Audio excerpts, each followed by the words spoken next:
friends, and welcome back. If you're new here, my name is Morgan, and today we are in my kitchen for a very exciting day. Today we finally get to get all of the rhubarb that we grew in this year's garden out of the freezer, and we are going to make strawberry rhubarb jam. Now, my rhubarbs were pretty small this year. They are only a year old, so I didn't get all that much rhubarb, but honestly I'm grateful for what I did get. I think that's a huge win. This is my first year ever getting any rhubarb, so I'm very excited about that. And I don't grow strawberries. I've tried, but living in Wyoming, the strawberries just don't thrive here. I don't know if it's me, I don't know if it's the climate, but I'll continue to try. So I have actually bought some strawberries that we are going to use just from frozen. So without further ado, let's get to making some strawberry rhubarb jam. I am so excited. This is honestly one of my favorite foods in the world. So what a great day. Let's get to cooking. So for the recipe I'm using, I need 1 cup of rhubarb for every 2 cups of strawberries. So I'm just going to put these in here for now. I need to get them cut up. They're a little bit small from our little tiny rhubarb, but it's going to be perfect. So I'm just going to measure and keep tally of how many cups of rhubarb I have. So, 1, 5, we'll call that 6. I'm just going to write that down because otherwise I will never remember. Okay, I'm going to go get these chopped up and then I'll get them added in. And then I'm just going to cook these down just a little bit to get some of the frozen off. And that way they'll be a lot easier to mash up. So I'm just going to let these cook down just a tiny bit, get them warmed up, and then we'll go from there. Alright friends, so I was just rereading the recipe, and thank goodness I was, because sometimes I get a little wild, and it's actually 1.5 cups of rhubarb per batch, and so in total we had 6 cups, so that should make us 4 batches. So I'm going to be quadrupling the entire recipe. Alright you guys, this is what our rhubarb is looking like, which is perfect. I'm glad to see I don't really need to mash it, so I'm actually going to go ahead and just add the strawberries in. It should be 8 cups of strawberries in total. So these were just frozen and I went ahead and just defrosted them, so they should be pretty easy to measure. We need 8 cups. If you were just doing 1 batch, it would just be 2 cups, but we're doing quadrupling.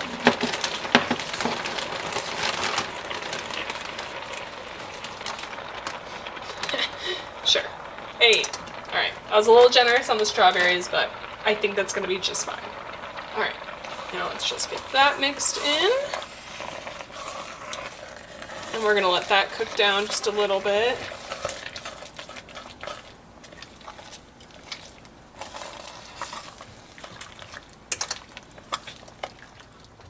Okay, so I want to go ahead and mash some of this up, and this is my really nice Dutch oven, and I definitely don't want to hurt the enamel. So what I'm going to do is dump it all in here.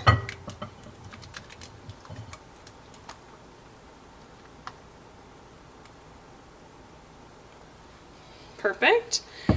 And then I'm just going to, you can either use an immersion blender or whatever you want. I'm going to use an immersion blender, and all I'm going to do is just lightly blend it.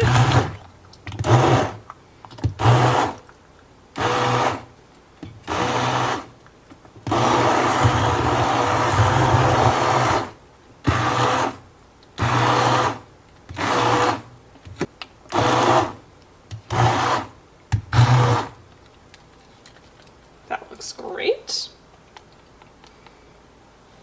Get rid of this really quick before I make a big mess. And then I'm going to pull this back over, pour this all back in.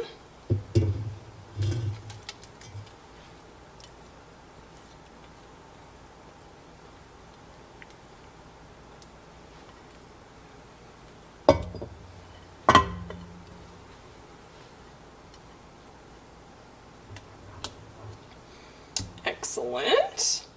All right, next we need 2 tablespoons per batch of lemon juice. So we need 8 tablespoons, so that's a half a cup of lemon juice.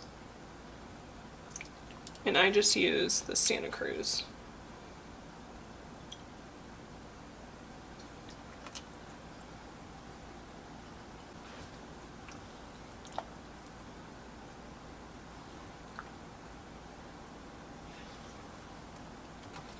Okay, and I just measured it, so I need 12 tablespoons of pectin. So 4 tablespoons are in 1/4 of a cup, and 1 box of this is about 1/4 of a cup. So I'm going to do 3 boxes of sugar gel.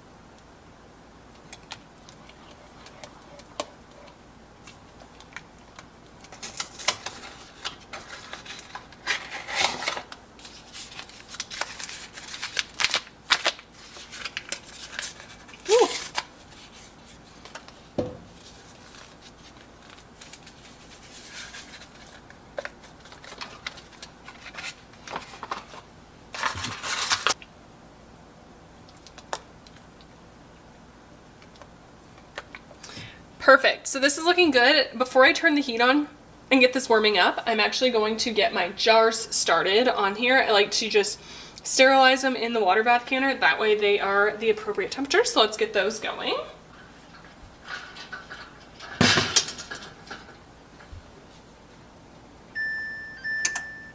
Don't forget to put a little bit of distilled white vinegar in your water. You can do this at any point. I just do it now, just to keep the white minerally buildup from getting on your cans. We're gonna let this heat up, and now I'm going to get to adding the sugar in. And I guess one other thing to mention is you always see me heat up the rings and the lids in all of my videos. You don't have to do that. When I first started canning, you did. The lids were supposed to be heated so that the rubber could get a little bit softer to help with your seal.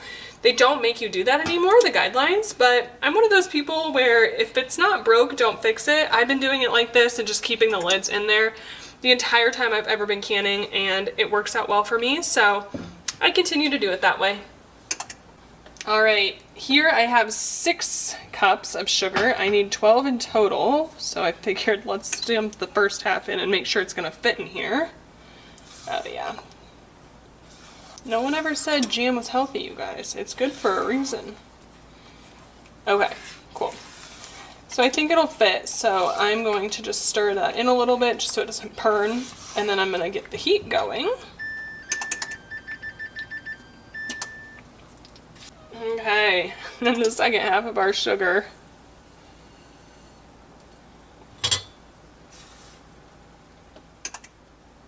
And then if you want to reduce foaming, you can throw in half a teaspoon of butter or margarine per batch as well. And then we're just going to let this all come up to heat and start to boil. One more ingredient that is totally optional, but I think is important for sweet things, is adding salt. So we have 4 batches here. You want a pinch of salt per, so I'm just gonna do 4 pinches. Okay, we'll add this stuff back to the box. And I just think it's important to help balance out the flavor of the very sweet. And you do want to make sure while you're bringing this up to a boil that you are stirring it constantly, just to make sure nothing is burning on the bottom. And I don't know if I mentioned you add the butter in to help reduce foaming. So if you don't do it, you will get a lot of foaming in your jars, which is no big deal. It doesn't affect anything like the flavor. It just doesn't look as pretty. So the butter helps reduce foaming. So I'm just going to keep stirring this until we get it up to a boil. The jars are warming nicely. They're about ready to go. So as soon as we get to boiling, we'll be ready to start filling. All right, we're at a rolling boil. So you're just going to keep stirring and be careful it doesn't splash you. This can get very hot. And just let this, ouch, and just let this boil for a minute, and then we'll remove it from the heat. Excellent. Now we're just gonna take it and remove it from the heat.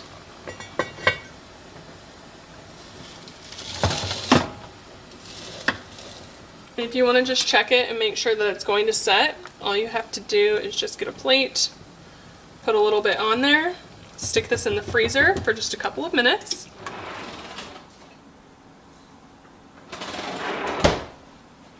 Okay, perfect. So I took this out and see how it's kind of just staying, and I can take my finger and it's literally perfect. It's totally like jelly. So that is how you know if it has boiled long enough and it has set. If you boil it for too long, it won't set. If you don't boil it for long enough, it won't set. So make sure that you're really sticking to that 1 minute, testing it, and then adjusting with a little bit more boiling if needed. So now that I know this is all good, I am going to get this jarred up. Woo! And I just ate that off my finger. Phenomenal, you guys. Okay, so you can see probably some of this foam on top. So you can go ahead and just skim that off, which I'm gonna do, and I'm gonna put it in a cup and save it for later. There's nothing wrong with it, it's just not as pretty. And for jam, traditionally you're gonna use a 1/4 inch of headspace. And as a reminder, that is the top line right here.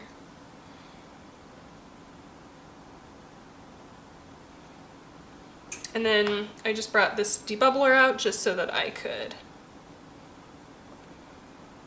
test that headspace. And it is so important that you're getting your headspace correct. If it's not, you risk your jars not sealing. The last time I made jam, I made about 100 batches of blackberry jam. My sister used to live in Washington, and so I went and visited her.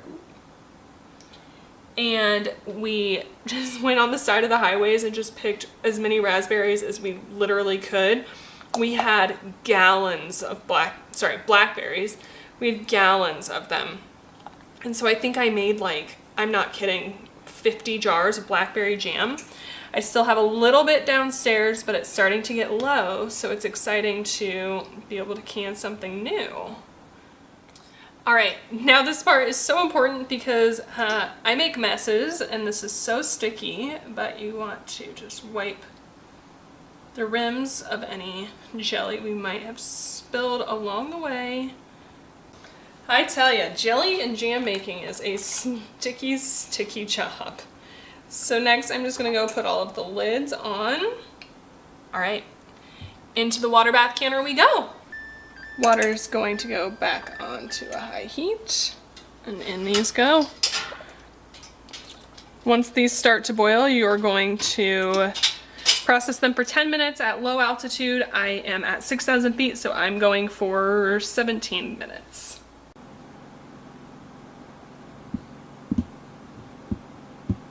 You guys, I am so excited about how this turned out. I have 4 jars processing behind me still. So in total, we'll have 17 half pints, and that is such a good number. That's definitely gonna get us through the year and give us plenty to share with some family and friends. This is how beautiful it turned out. This is just on a piece of homemade brioche bread.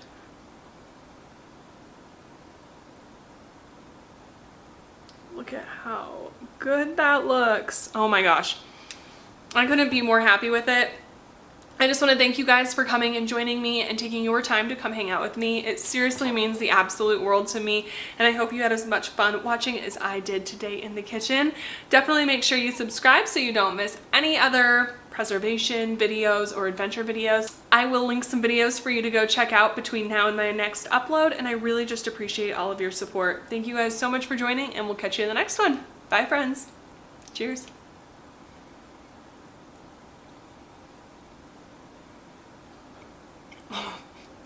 It's so good.